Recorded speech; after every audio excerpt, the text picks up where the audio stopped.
Hello and welcome to one more episode of the Digital Transformation Show. After a long pause during this pandemic, we are finally back on track.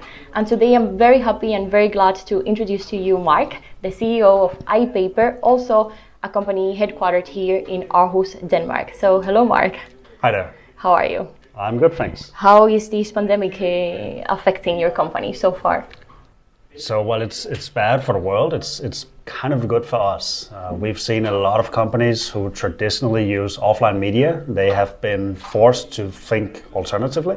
Since shops are closed, they can't come into malls. They gotta think digitally, and we're definitely benefiting from that because we do help like traditional companies going online.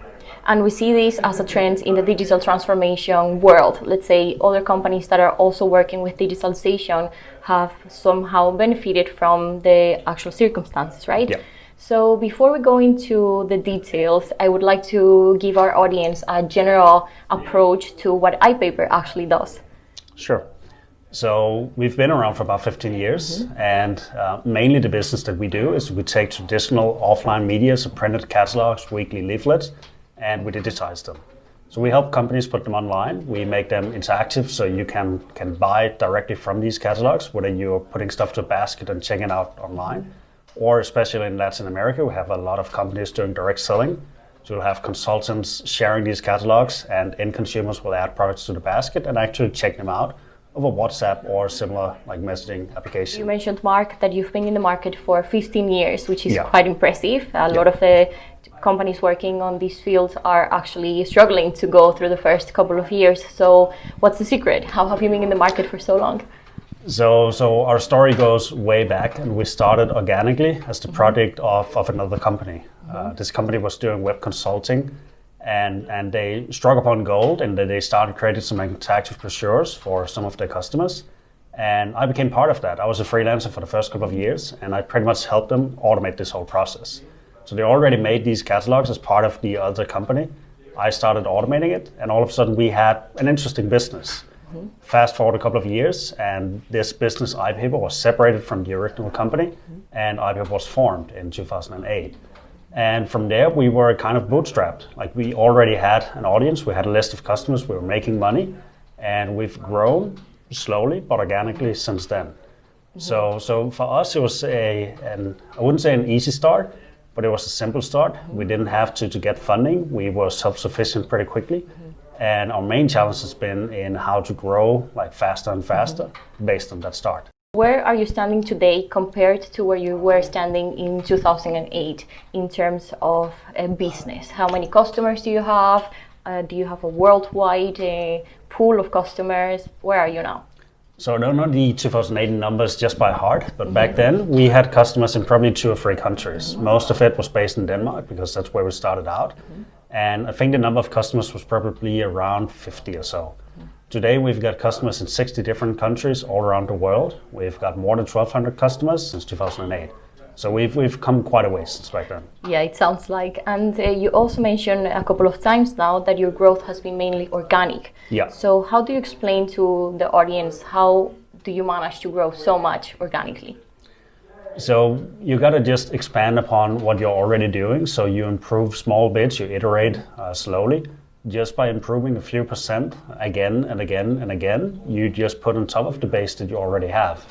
One of the main important keys being in a software as a service business is making customers happy. If customers are not happy, they're going to churn eventually, you're going to lose the business.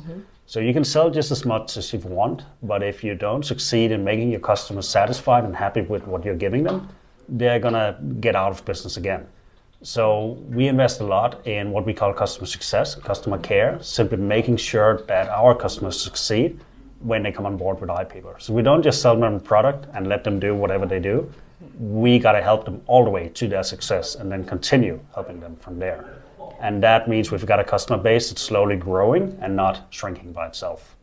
I find this quite interesting because precisely the idea of many companies is to keep the customer at the center of their service. And no matter if it's a software as a service or any other type of company, but this idea of being customer-centered is something that we find as a pattern along digital transformation companies. Yeah. So why do you think it's so important for companies to be customer-centered?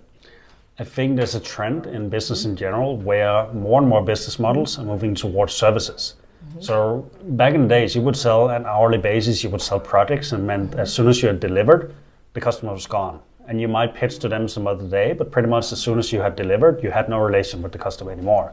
With more and more things being services, whether that is software or actual physical boxes that you receive every month, groceries you receive every week, with it being a service, you have this continual focus on the customer, so you do need to focus more on the customer again and again and again.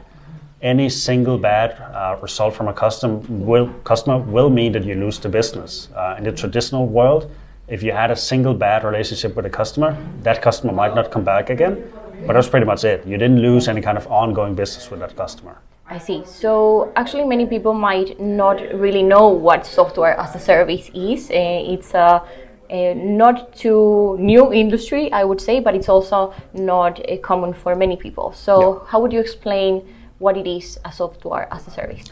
So back in the days, if you needed, say, a website or some kind of software CRM system that you used inside of your company, you might pay somebody to develop it for you, made specifically for you. You would pretty much get the application yourself. You put it on your own servers. You had to host it yourself. You had to maintain it yourself. If a bug was discovered, you had to pay for somebody to fix it for you specifically.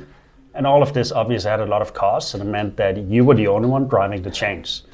Software as a service is pretty much, rather than buying this for yourself, companies specialize in providing solutions, say CRM like Salesforce, or digital catalog solutions like iPaper. We specialize in just that one thing, and we do it really, really well. And since we have 1,200 customers, we are going to discover all kinds of edge cases, different use cases. We're going to see bugs. We can solve all of this for all of our customers at the same time. And rather than asking our customers to do a big investment upfront to own our software, they just rent it every single month. It means there's no commitment. They can try it out. And if after half a year it doesn't work for them, they can just churn it. That's perfectly okay. Okay, so you worked in a subscription base. It's a subscription, yeah, it is.